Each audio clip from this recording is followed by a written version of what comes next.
Kwa kweli ulimwengu umefika mahala ambapo ni Mungu tu aweze kutusaidia.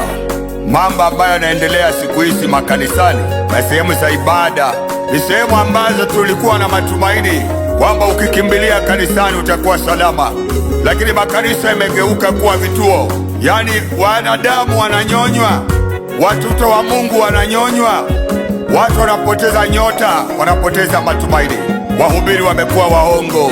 Mungu atusaidie kweli.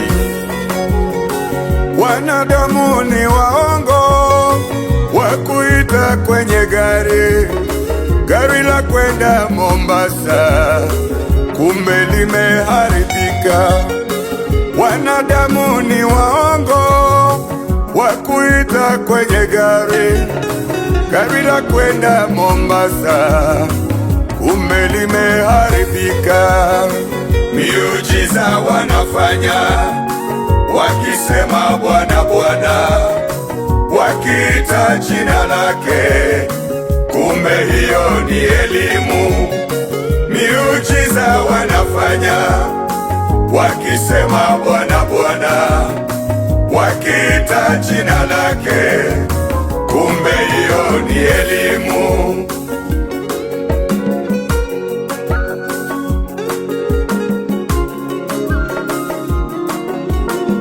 Mzee mmoja alienda kanisani na alikuwa ana matatizo ya kuombewa, lakini wakati anaombewa aliambiwa atoe sacrifice.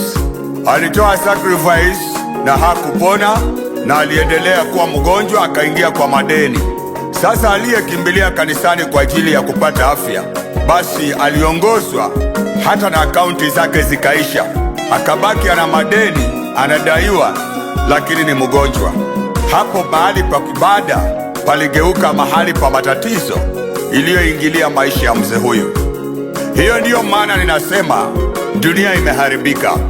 Wahubiri tumekuwa watu wengine, tunawekea watu mikono, badala wajazwe na Roho Mtakatifu wanajazwa na mashetani, mapepo ya maskini, maroho za maradhi na magonjwa, mikosi na visirani vinajaa watu, huku tukiwalaumu kwamba hawana imani, kwamba hawajasimama katika utakatifu.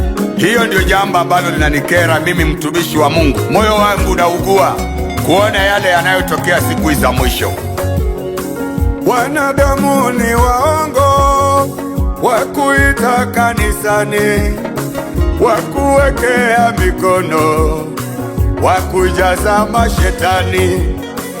Wanadamu ni waongo, wakuita kanisani, wakuwekea mikono, wakujaza mashetani. Miujiza wanafanya wakisema Bwana Bwana, wakiita jina lake, kumbe hiyo ni elimu.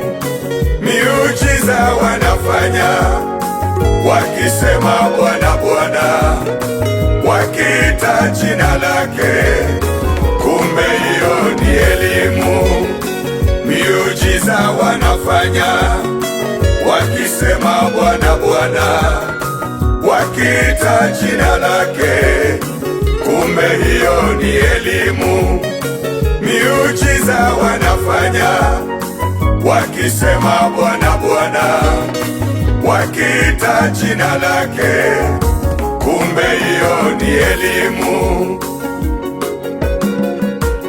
Unapeleka mtoto kwa shule, binti wako mzuri anasoma, mwalimu anamtia mimba. Unapeleka ripoti kwa polisi, umeona madhara yakifanyika katika mtaa, wewe ndio unashikwa. Unapeleka mgonjwa kwa daktari, basi daktari wanamdunga shindano ya kusababisha matatizo zaidi. Tutakimbilia wapi? Tutaenda wapi? Nani atatusaidia? Neno la Mungu lasema, alaniwe amtegemeaye mwanadamu, amfanyaye mwanadamu kwa kinga yake. Mimi Tayo nimekataa. Kila mmoja ana unganisho wake na Mungu. Unaweza ukatafuta Mungu akakusaidia kulingana na yeye katika masuala ya maisha haya. Ukristo si mbinguni, Uislamu si mbinguni, Uhindi si mbinguni, na dini madhehebu mengi yako haimaanishi ya kwamba hizo ndio mbinguni. Lakini wewe mwanadamu, ungana na Mungu wako usaidike. Asante.